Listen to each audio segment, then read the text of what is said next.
இந்த இலவச மின்சாரம் மும்முனை மின்சாரமாக புரட்சி தமிழக எடப்பாடியாக இருக்கிற போது வழங்கினார். இப்போ ஒருத்தர் மின்சாரத்துறையில இருந்து அறிவிக்கப்படாத அமைச்சராக செயல்படுறார். அவர் யாருக்கு உங்களுக்கு தெரியும்? 10 ரூபா பாலாஜி.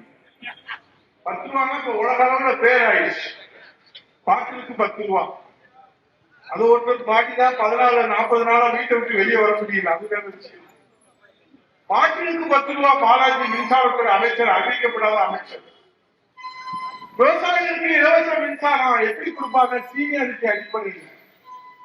வரிசையா அங்க இருக்கிறவங்க எல்லாம் அப்படியே கட்டிருக்கிறாங்க. மனோகரன் கட்டிருக்காரு, ஜேபி கட்டிருக்காரு, நாமன் கட்டிருக்காரு, கணேசன் கட்டிருக்காரு, கருத்தியா கட்டிருக்காரு, மகேந்திரன் கட்டிருக்காரு, மாணிக்கம் கட்டிருக்காரு, முர்ஷித முருகன் கட்டிருக்காங்க. சீனியாரிட்டி அடிப்படையில கொடுப்பாங்க.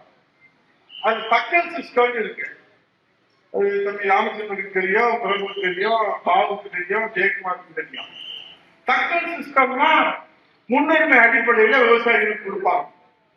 அப்ப தகவல் சிஸ்டத்துல ஆன்லைன்ல விண்ணப்பிக்கிறோம். ஆன்லைன்ல ஓபன் பண்றாங்க. சாப்ட்வேர் ஓபன் பண்ணி எல்லாரும் விண்ணப்பம் தெரிவிக்க சொல்லி விவசாயிகள் எல்லாம் வரிசையில் நிற்கிறாங்க. ஏப்பா மின்னல் அப்படின்னு ஒரு படத்துல சொல்லுவாங்க. அப்படி வரும் போகும். அந்த கதைய இவங்க என்ன மின்னலை கூட கண்ட காட்டிட்டு மறைச்சாங்க. இவங்க ஆன்லைன்ல ஓபன் பண்ணவங்க விவசாயிகள் கூட வரிசையில் நிற்கிறாங்க. பாடுபட்டு சேர்த்த பணத்தை வைத்து, வயிற்றை கட்டி, வாயை கட்டி சேர்த்த பணத்தை வைத்து இலவச மின்சாரத்திற்காக விண்ணப்பம் செய்து வரிசையில் நின்றா ஏமா மின்னல் அப்படின்ற மாதிரி முடிச்சுட்டாங்க.